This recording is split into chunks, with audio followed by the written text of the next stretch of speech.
अगर आप मार्केट के अंदर 7 से 8 लाख के बजट में भाई एक 7 सीटर ढूंढ रहे हो तो भाई आंख बंद करो और आ जाओ रेनो के शोरूम पे। वहां पे आपको जो है ना रेनो की ट्राइबर दिखाई देने वाली है। बट भाई मैं आपको एक चीज पहले ही बोल रहा हूँ, ये ट्राइबर का टॉप एंड वेरिएंट है। अगर आपका उतना बजट भी नहीं है ना तो आप इससे नीचे वाले वेरिएंट भी देख सकते हो, जहां पे आपके पैसे और बच जाएंगे, फीचर थोड़े से कम हो जाएंगे। बट आज की वीडियो में मेन बात करेंगे इस इमोशन वेरिएंट के बारे में, क्या कुछ नया है, क्या कुछ पुराना है, ओवरऑल एज अ प्रोडक्ट की तरह अगर आप देखते हो वैल्यू फॉर मनी डील है कि नहीं है, वो सारी बातें भी करेंगे। और जैसे दिसंबर खत्म होने वाला है तो डिस्काउंट गाड़ी पे चल रहा है नहीं चल रहा है वो भी बात कर लेंगे। साथ में डीलरशिप की कॉन्टैक्ट डिटेल्स भी मैं आपको एडवांस में बता दे रहा हूँ, आपको वीडियो के डिस्क्रिप्शन में जो मिल जाएंगी।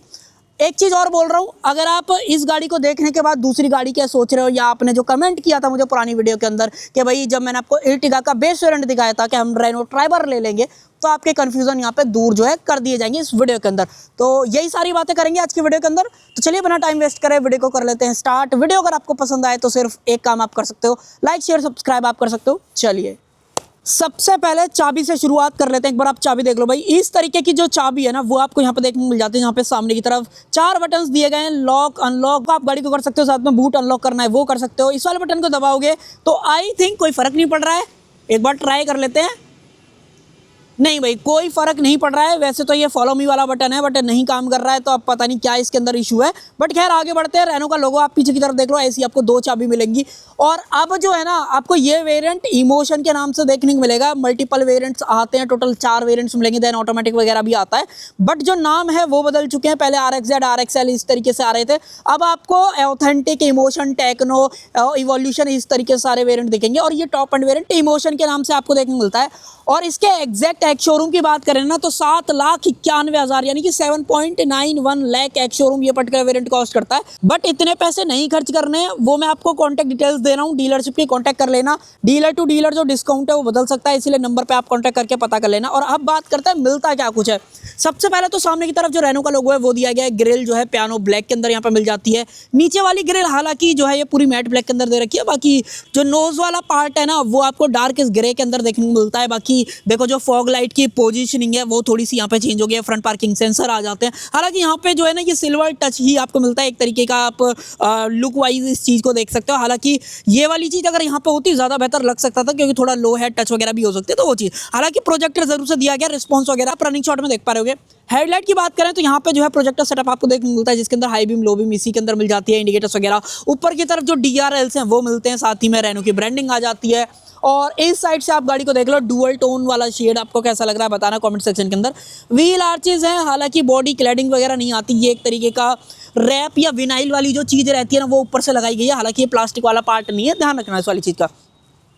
देन व्हील्स की बात करें तो टॉप एंड मॉडल ले लो, चाहे कोई सा भी वेरिएंट ले लो, आपको अलॉय नहीं मिलते हैं। यहाँ पे आपको दिख तो ऐसे रहे होंगे ये अलॉय है, ये हाइपर स्टील व्हील का जो ऑप्शन है वो मिलता है, जिसमें रेनो का लोगो, आगे की तरफ डिस्क ब्रेक में ड्रम, ये सारी चीज़ें तो मिलती हैं। साथ ही में जो टायर साइज है ना उससे पहले मैं आपको ये बता देता हूँ, सीएट का सिक्योर ड्राइव जो टायर है वो मिलता है, जिसके अंदर 185/65 R15 ये टायर साइज मिलेगा। एक और चीज़ और आपके साथ शेयर कर रहा हूँ, ये सारी चीज़ें तो स्टैंडर्ड मिल ही रही है, साथ में स्टैंडर्ड मिल रही है भाई 4 स्टार सेफ्टी, जो कि 7 सीटर में मात्र यही गाड़ी आपको ये वाली जो चीज़ है ऑफर कर देती है। अगर आप एर्टिगा लेने जाते हो, जो लोग कमेंट सेक्शन के अंदर बोल रहे थे, तो भाई वो लोग यहाँ से ये वाली चीज़ देख सकते हैं कि ट्राइबर अगर आप लेते हो तो आपको 4 स्टार सेफ्टी भी मिल जाएगी। देन डोर हैंडल्स वगैरह की बात करें तो ये पियानो ब्लैक मिलते हैं, सेम पियानो ब्लैक जो अपने ORVM से वो दिए गए हैं। इंडिकेटर्स वगैरह यहाँ पे मिल जाते हैं, इसको आप इलेक्ट्रिकली एडजस्ट कर पाते हो। ऑटो फोल्ड है कि नहीं है जब अंदर चलेंगे बात करेंगे। देन एप्लर और रूफ वगैरह वो डुअल टोन की वजह से पियानो ब्लैक मिलती है। रूफ रेल्स वगैरह हैं, एंटेने का एक बार साइज वगैरह देख लो भाई, आपके सामने है, अच्छा खासा साइज का जो एंटेना है वो मिलता है। बाकी पीछे चेकआउट कर लो, पीछे डिस्क नहीं है, पीछे ड्रम का जो ऑप्शन है जो मैंने आपको स्टार्टिंग में बोला वही मिलता है। पीछे की तरफ आ जाए, पीछे से कंप्लीट जो कार है वो कुछ इस तरीके की देखने को मिलती है। नया वाला रेनो का लोगो मिल जाता है, ट्राइबर यहाँ पे मेंशन करा गया है। लाइट वाला सेक्शन की बात करें तो ये LEDs के अंदर है, इंडिकेटर्स और जो रिवर्स लाइट है वो हैलोजन ही आपको जो मिलती है। बाकी यहाँ पे बात करें वाइपर और डिफॉगर दोनों चीज़ें मिल जाती हैं यहाँ पे, LED स्टॉप लैंप, और इसके अलावा तो ज़्यादा कुछ ऐसा है नहीं। और अब मेन बात करते हैं बूट की। देखो ये सिर्फ 7 सीटर के अंदर आती है, बट इसको आप 5 सीटर के अंदर कन्वर्ट करना चाहो तो आप ये पूरी सीट कंप्लीटली नीचे से लेकर ऊपर तक निकाल के घर पे भी रख सकते हो। तो अगर आपको बूट कैरी करना है देन आपके पास ये वाला ऑप्शन जो है मिल जाता है। सेफ्टी ट्रायंगल, यहाँ पे बूट स्पेस की बात करें तो लगभग 84 लीटर के आसपास का जो बूट है वो मिलता है। अगर आपको बूट चाहिए, मैंने बता दिया, सीट निकाल के रख लेना, काम आपका हो जाएगा। पूरी सीट निकालनी पड़ती है, हालांकि रिक्लाइन वगैरह भी नहीं होती है, तो ये चीज़। देन अगर आप सेकंड रो की बात करोगे 60-40 जो स्प्लिट फंक्शन है वो दिया गया है। बाकी पीछे वाले बंदों के लिए एक चीज़ बढ़िया है कि 12V का जो पावर सॉकेट है वो मिल जाता है।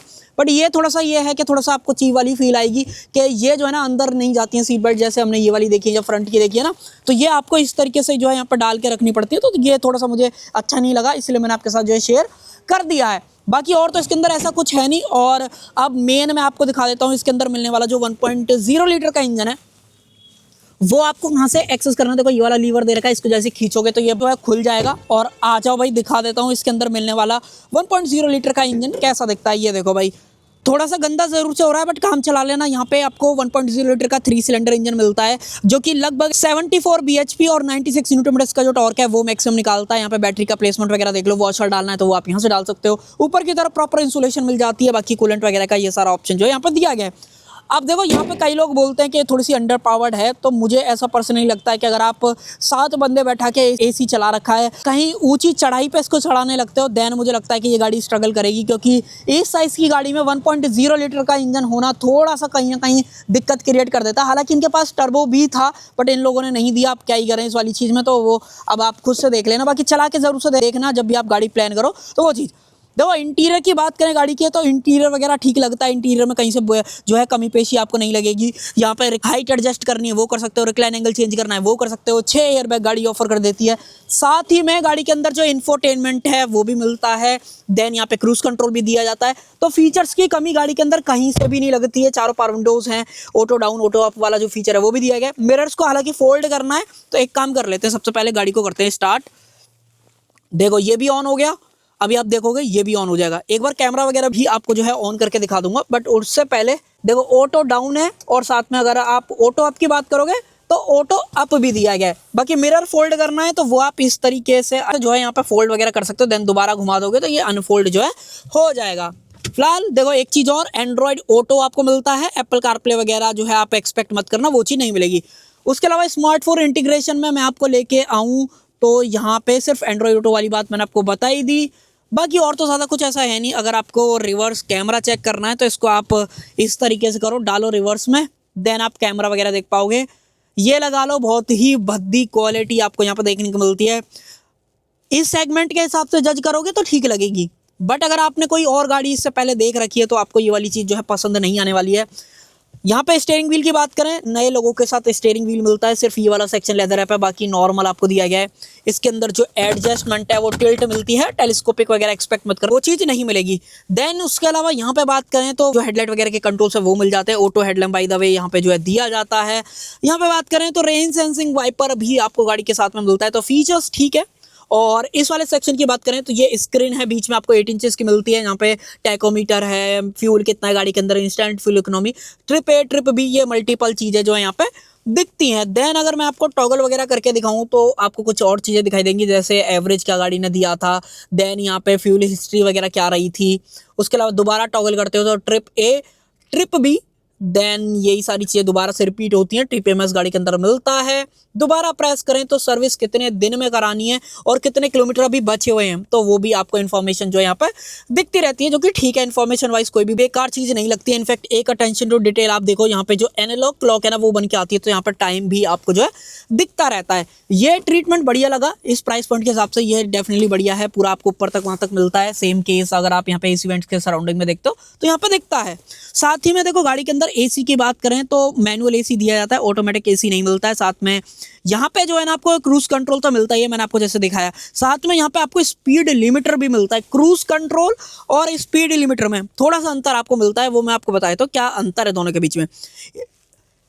क्रूज कंट्रोल में क्या होता है कि भाई आप स्पीड जैसे मान लो आपने लिमिटर लगा दिया 120 पे, तो 120 से ऊपर जाएगी ही नहीं, तो ये कंडीशन इसके अंदर रहती है। बट क्रूज कंट्रोल में आप अपनी स्पीड को एडजस्ट वगैरह कर पाते हो। तो अगर आपने स्पीड लिमिटर लगा दिया है मान लो किसी स्पीड पे, तो ये गाड़ी उससे ऊपर नहीं जाएगी। सिंपल इतना सा मतलब है इस स्पीड लिमिटर का, तो मैंने बता दिया। साथ में वायरलेस चार्जर ऑफर कर देता है टॉप एंड वेरिएंट, 5 स्पीड का मैनुअल ट्रांसमिशन, हैंड ब्रेक वगैरह। यहाँ से आपको रियर AC अगर आपको एक्सेस करना है वो कर सकते हो, और ड्राइवर के लिए इस तरीके की जो आर्म रेस्ट है वो यहाँ पे जो है मिलती है। साथ में ऊपर की तरफ बात करें मैनुअल डिमिंग जो IRV में वो दिया गया है। ऊपर की तरफ बात करें तो LED जो लाइट है वो मिलती है।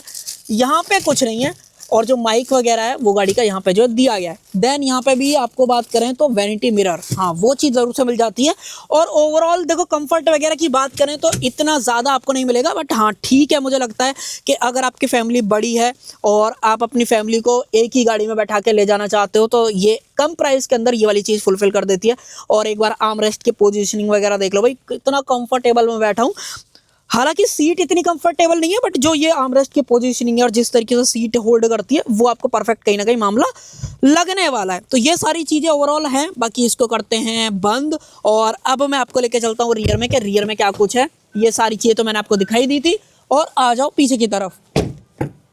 देखो पीछे बात करें तो जैसे मैंने आपको बोला कि भाई ये वाली सीट सबसे ज़्यादा कंफर्टेबल आपको मिलेंगी। तो यहाँ पे आइसोफिक चाइल्ड सीट एंकर्स हैं, एडजस्टेबल हेड रेस्ट हैं, 3 पॉइंट सीट बेल्ट है, सीट को आगे पीछे मूव कर पाते हो सेम इस तरीके से। तो अगर मान लो थर्ड पैसेंजर सीट पे कोई बड़ा बंदा बैठा है और सेकंड रो पे थोड़ा छोटा बैठा है तो वो इस तरीके से सीट को आगे बढ़ा लेगा और उसको इतना नी रूम मिल जाएगा। सीट के पीछे पॉकेट्स वगैरह भी मिल जाएगी और ये तो सारी चीज़ें हैं ही, साथ में एसी वेंट्स वगैरह भी। और अब कोई पीछे बैठना चाहता है तो अब मैं आपको दिखाता हूँ कि कैसे ओवरऑल जो है वहाँ पे जाना है। तो इसको इस तरीके से करो। सो ये वाली सीट तो सिर्फ इतना ही आगे आती है, हालांकि आगे हो जाती है, बट जो उधर वाली सीट है ना वो एकदम टंबल हो जाती है, जो हमने किया कि कैरेंस वगैरह के अंदर देखा है। बट चलो मैं आपको एक बार दिखाता हूँ कैसे होता है काम। यहाँ पे जो है ना इसका लीवर दे रखा है, इस तरीके से करोगे तो ये देखो ये इस तरीके से हो जाएगी। और अब जो है मैं पीछे आराम से जो है आ जाऊँगा। तो भाई देखो इस तरीके का ओवरऑल सेटअप आपको मिलेगा। अगर मैं आपको कैमरा स्विच करके दिखाऊं तो हेडरूम वगैरह तो ठीक है, हेडरूम वगैरह अगर आपकी हाइट 5 फुट के आसपास है देन कंफर्टेबल आ जाओगे। बाकी ये तो मैंने आपको दिखाई दिया था। और कुछ यहाँ पे ग्रैब हैंडल वगैरह भी इस तरीके से पकड़ सकते हो। विंडो एरिया वगैरह भी देख लो, अच्छा खासा विंडो एरिया आपको जो यहाँ पे मिलता है। बट मैं कंफर्टेबल नहीं रहूँगा, एक तो मुझे जो नी रूम है वो भी ज़्यादा नहीं मिल रहा है, मेरे पैर भी अड़ रहे हैं। मैं अभी आपको कैमरा स्विच करके दिखाता हूँ क्या बात कर रहा हूँ। तो मैं बात कर रहा हूँ, देखो मेरा पैर एक तो देखो यहाँ पे इस तरीके से अड़ेगा, मैं ऐसे बैठूंगा तो यहाँ पे आप देख रहे हो सीट जो है अटकने वाली है। तो भाई देखो कितना कंजेस्टेड मामला है, मतलब पीछे तो मुझे लगता है 3-4 साल का बंदा रहेगा वही यहाँ पे फिट आ पाएगा, बच्चे बहुत ही छोटे रहेंगे तो वही यहाँ पे फिट आ पाएंगे। तो मुझे नहीं लगता कि ये गाड़ी 7 सीटर में गिनी जा सकती है, जो कि मुझे थोड़ा सा पसंद नहीं आया। ज़्यादा स्पेस मिलना चाहिए था, बट हाँ थोड़ी बहुत देर के लिए बैठना इमरजेंसी के केस में देन आप यूज़ कर सकते हो, उसमें कोई परेशानी जो है नहीं होएगी। बाकी ऊपर की तरफ रियर वाले बंदों के लिए, थर्ड रो के लिए जो एसी वेंट्स है वो भी मिल जाते हैं। बाकी सीट बेल्ट वगैरह मैंने आपको दिखाई दी थी। तो ये सारा मामला ओवरऑल यहाँ पे जो है मिलता है। तो आप अब मुझे बताना आपको ओवरऑल जो है ये चीज़ें कैसी लगी हैं गाड़ी के बारे में। और अब जो है मैं बाहर की तरफ निकल के आ जाता हूँ, थोड़ा सा मेहनत करनी पड़ती है बाहर निकलने के लिए। बट अगर आपको 7 सीटर ही चाहिए कम प्राइस के अंदर तो मुझे लगता है ये गाड़ी आपको जो है सारी चीज़ें फुलफिल कर देगी। बट लेने से पहले चला के देख लेना, वो मेरा रिकमेंडेशन है। और जो अगर आपको ऑफर वगैरह जानना है तो नंबर मैंने आपको दे ही दिया है, उस पर आप कॉन्टैक्ट वगैरह कर ही सकते हो। बाकी स्टैंडर्ड वारंटी की बात करें तो 1 लाख किलोमीटर और 3 साल की जो स्टैंडर्ड वारंटी है वो गाड़ी के साथ में मिलती है। अगर आप एक्सटेंड कराना चाहो तो वो आपके पास ऑप्शन जो है मिल जाता है कि भाई आप ऑप्शन वगैरह जो है यहाँ पे करा सकते हो। सो कर देते हैं वीडियो का एंड। आई होप आपको जो वीडियो पसंद आई होगी, पसंद आए तो लाइक शेयर सब्सक्राइब आप कर सकते हो। Thank you.